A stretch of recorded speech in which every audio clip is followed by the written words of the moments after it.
मैं parameter of law के इस चैनल में आपका हार्दिक स्वागत करता हूं।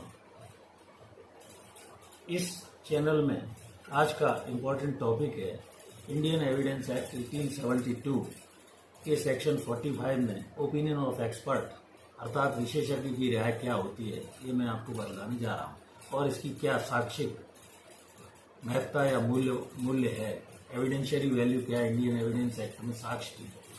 तो आपसे एक निवेदन है, यदि आपने अभी तक मेरे इस चैनल पैरामीटर ऑफ लॉ को सब्सक्राइब नहीं किया है तो आप इसको सबसे पहले सब्सक्राइब कर लें तथा एक निवेदन है, पूरे वीडियो को शुरू से अंत तक अवश्य देखें। मित्रों, जैसा कि आप जानते हैं, ओपिनियन ऑफ एक्सपर्ट का अर्थ है उस विषय में विशेष स्किल्ड हासिल करने वाले व्यक्ति को साक्ष्य प्रमाणित करने के लिए न्यायालय द्वारा बुलाया जाता है और उस व्यक्ति द्वारा प्रोड्यूस किया जाता है।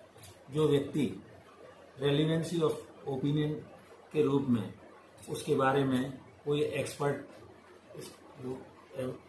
विटनेस के रूप में आता है, वो व्यक्ति या तो फॉरेन ओपिनियन रखता है, विशेषज्ञ की राय, जैसे कोई विशेषज्ञ फॉरेन के कानून के संबंध में राय ली जानी है तो वो विदेशों से संबंधित कानूनों की यदि जानकारी रखता है, वो एडवोकेट भी हो सकता है, तो उसके द्वारा प्रमाणित की जाएगी।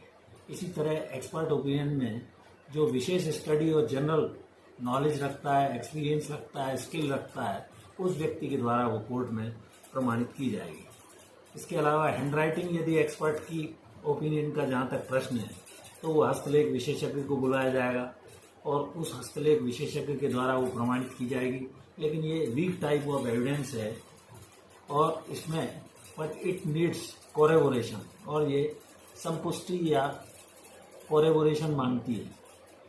ह्यूमन जो ओपिनियन है उसमें डायरेक्ट जानकारी नहीं होती है, इस कारण इस तरह की एविडेंस को फॉरेन लॉ से संबंधित है, कौन से देश में क्या कानून लागू है, किसी देश के संविधान कानून के बारे में जहाँ जानकारी से संबंधित प्रश्न उत्पन्न होता है, क्या लिखा है उसकी जानकारी के लिए कोई भी फॉरेन एक्सपर्ट की ओपिनियन ली जाएगी।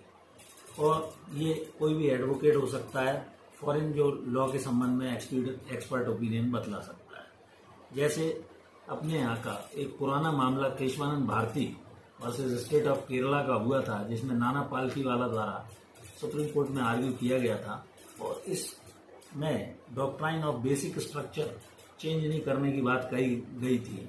काफ़ी लंबा आर्गूमेंट चला था नाना पालकीवाला में, क्योंकि उसमें आर्टिकल 13 और आर्टिकल 368 के संबंध में प्रश्न उठा था। तो ये केशवानंद भारती के केस में फॉरेन लॉ के बारे में भी वो उठी थी। तो नाना पालकीवाला द्वारा ये कहा गया कि अगर सुप्रीम कोर्ट को रिव्यू पावर है और पार्लियामेंट को एमेंडिंग पावर है तो बेसिक स्ट्रक्चर में वो चेंज नहीं कर सकती। ऐसा केशवानंद भारती के मामले में अपहोल्ड हुआ था। तो ओपिनियन ऑफ एक्सपर्ट में किसी भी फॉरेन लॉ के संबंध में, साइंस या विज्ञान के संबंध में, आर्ट के संबंध में, कस्टम के संबंध में, यूजेस के संबंध में, रिलेशनशिप के संबंध में, जब भी कोई ओपिनियन कोर्ट के समक्ष प्रूव करनी होती है तो विशेषज्ञ की राय की आवश्यकता होती है। इन सब के बारे में जो भी व्यक्ति ओपिनियन रखता है, स्पेशल स्किल रखता है, तो वो व्यक्ति न्यायालय के समक्ष अपनी ओपिनियन को प्रमाणित कर सकता है। इसके अलावा कोई भी स्टूडेंट किसी भी व्यक्ति की हैंडराइटिंग, जैसे टीचर की हैंडराइटिंग है, तो वो व्यक्ति उसको स्पेशल नॉलेज के द्वारा बतला सकता है। जहाँ तक फिंगरप्रिंट या फुटप्रिंट के संबंध में विशेषज्ञ की राय का प्रश्न है, वो साइंस का एक विषय है और साइंस का पार्ट है, तो उसमें फुटप्रिंट या फिंगरप्रिंट जो बैलिस्टिक एक्सपर्ट वगैरह होते हैं, किसी बंदूक से कोई गोली चली या नहीं चली, इस बारे में वो अपनी ओपिनियन को न्यायालय के समक्ष विशेषज्ञ के रूप में राय द्वारा प्रमाणित कर सकते हैं। कस्टम और राइट यूजेस के संबंध में कोई रिलेशनशिप रही कि नहीं रही, जैसे रिलेशनशिप है, किसी व्यक्ति की शादी किसी विशेष धर्म के पंडित द्वारा कराई गई तो उसके द्वारा, पंडित के द्वारा प्रमाणित कराई जाएगी। न्यायालय के समक्ष उसका कथन कराना होगा। ओपिनियन ऑफ एक्सपर्ट के लिए उसको न्यायालय के समक्ष साक्ष्य में बुलाना होगा। स्पेशल जो नॉलेज रखता है जिसके संबंध में हुआ, अगर मैरिज से संबंधित कोई मैटर है, ब्लड रिलेशन से संबंधित कोई मैटर है या एडॉप्शन से संबंधित, तो उस व्यक्ति की राय विशेषज्ञ के रूप में न्यायालय के समक्ष उस तथ्य को प्रमाणित करने के लिए आवश्यक होगी। कोर्ट खुद भी एक्सपर्ट का कार्य कर सकता है और करता है। इंडियन लॉ में कोर्ट को जानकार माना गया है। हैंड राइटिंग, जब कभी कोई भी व्यक्ति डॉक्यूमेंट प्रोड्यूस करता है तो वो व्यक्ति उसी को ये प्रमाणित करना होगा कि ये डॉक्यूमेंट सही है, या यदि वो व्यक्ति उपलब्ध नहीं है या मिल नहीं रहा है तो उस संबंध में उसको सारे तथ्य न्यायालय के समक्ष रखने होंगे। कोर्ट कंपैरिजन भी कर सकता है। अगर कोई डाउट है तो एक्सपर्ट विशेषज्ञ की राय ले सकता है, लेकिन उस विशेषज्ञ को एक्वेंटेड होना चाहिए, उस विषय से जानकारी और परिचित, पहचानता हो, जानकारी रखता हो। जेल में जो कैदी वगैरह रहते हैं उन कैदियों के संबंध में जब वो जेल में रखे जाते हैं तो उनसे हर प्रकार के कार्य लिए जाते हैं और कार्य सिखाया भी जाता है। तो ऑलवेज नीड, ये जो एविडेंस है opinion of expert always needs corroboration. इसमें संपुष्टि या दूसरे किसी भी साक्ष्य से उसका संपुष्टिकरण या कोरोबोरेशन होना आवश्यक है। जैसे टीचर अगर की हैंडराइटिंग के संबंध में कोई प्रश्न उत्पन्न होता है तो वो जो संबंधित विद्यार्थी हैं या पर्सन है जो एक्वेंटेड हैं, उससे परिचित हैं उसकी हैंडराइटिंग से, वो इसे प्रमाणित कर सकते हैं। कोई क्लर्क हो सकता है, स्टूडेंट हो सकता है, वो प्रमाणित कर सकता है।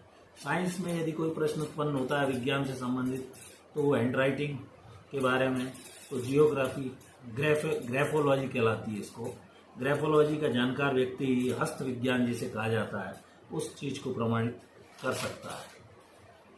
इसी प्रकार सपोर्टिव एविडेंस तथा एक्सपर्ट ओपिनियन को न्यायालय फिर ग्राह्य करता है। इसके लिए एक इम्पोर्टेंट मामला हुआ था Murarilal versus state of MP. इस केस में महत्वपूर्ण कुछ न्याय निर्णय या न्याय सिद्धांत प्रतिपादित किए गए थे जो मैं बतलाता हूँ। सबसे पहले कोरोबोरेशन के बिना विशेषज्ञ की जो राय है वो उतनी महत्वपूर्ण नहीं रह जाती है। हैंडराइटिंग में कोरोबोरेशन की आवश्यकता नहीं होती है और फिंगरप्रिंट, ये दोनों इसके एक्सेप्शन है, अपवाद है।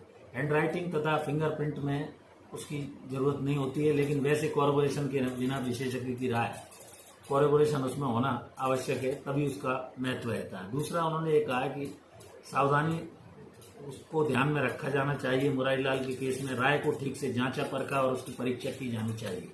जो भी राय ओपिनियन एक्सपर्ट के द्वारा दी जाती है, सभी सुसंगत तथ्यों या रेलिवेंट फैक्ट्स को ध्यान में रखते हुए राय दी जानी चाहिए।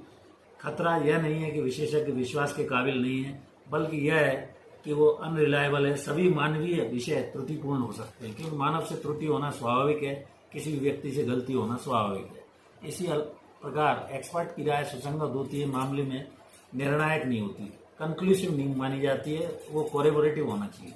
विशेषज्ञ कथन करता है, वो निर्णय नहीं करता है, निर्णय तो न्यायालय को ही करना होता है। इस प्रकार कुछ महत्वपूर्ण मामलों में सबसे महत्वपूर्ण मामला मुरारीलाल का है। इसके अलावा दो एक अन्य प्रकरणों में भी ये ओपिनियन ऑफ एक्सपर्ट के संबंध में लॉ लेट डाउन किया गया है, जिनमें पहला रामस्वरूप वर्सेस स्टेट। जैसे डॉक्टर की कोई राय है या ओपिनियन है, वो किसी भी व्यक्ति की उम्र, हाइट, वेट और टीथ पर यदि आधारित है तो वो लीगल प्रूफ ऑफ एज नहीं मानी जा सकती है, लेकिन ऐसी साक्ष्य सुसंगत अवश्य होगी। इसी प्रकार एक अन्य मामला अनीता अटल बिहारी का हुआ था। इस मामले में भी ये निर्धारित किया गया कि जो ओपिनियन ऑफ रेडियोलॉजिस्ट है वो कैन नॉट बी प्रेफर्ड, उसको प्रेफर नहीं किया जा सकता है over the entry of the register of birth, death और बर्थ के रजिस्टर पर उसको प्रेफरेंस नहीं दिया जा सकता है। जन्म मृत्यु रजिस्टर पर रेडियोलॉजिस्ट की राय को वरीयता नहीं दी जा सकती। तो इस प्रकार किसी भी मामले में ओपिनियन ऑफ एक्सपर्ट, जो विशेषज्ञ की राय है, वो महत्वपूर्ण होती है तथा उसे न्यायालय ग्राह्य भी करता है। लेकिन जैसा कि मुरारीलाल विरुद्ध स्टेट ऑफ मध्य प्रदेश राज्य में जो लॉ लेट डाउन किया है, मैंने अभी बतलाया, उसके तहत ये काफ़ी महत्वपूर्ण राय होती है। और जिन मामलों में विशेषज्ञ को अपनी राय न्यायालय के समक्ष रखनी होती है, वो अपनी स्टडी तथा जनरल जो इन्फेरेंस देता है, एक्सपीरियंस और नॉलेज के आधार पर देता है और उसको एक्सपर्ट ओपिनियन के रूप में कोर्ट ग्राह्य करता है, लेकिन कोरेबोरेटिव होना चाहिए। दूसरा, ये वीक टाइप ऑफ एविडेंस मानी गई है, साइंस के रूप में हो सकती है तथा फॉरेन लॉ के बारे में हो सकती है, कस्टम के बारे में, यूजेस के बारे में, रिलेशनशिप के बारे में तथा कोई भी मैरिज, ब्लड और एडॉप्शन आदि से संबंधित मामला उठता है उनमें ओपिनियन ऑफ एक्सपर्ट दी है। तो इस प्रकार जो एक ओपिनियन ऑफ एक्सपर्ट है अर्थात विशेषज्ञ की राय है, उसका भारतीय साक्ष्य अधिनियम में महत्व बतलाया गया है। तो मैंने ये ओपिनियन ऑफ एक्सपर्ट के संबंध में सरल शब्दों में आपको समझाने का प्रयास किया। आशा करता हूँ मेरा ये वीडियो आपको अच्छा लगा होगा।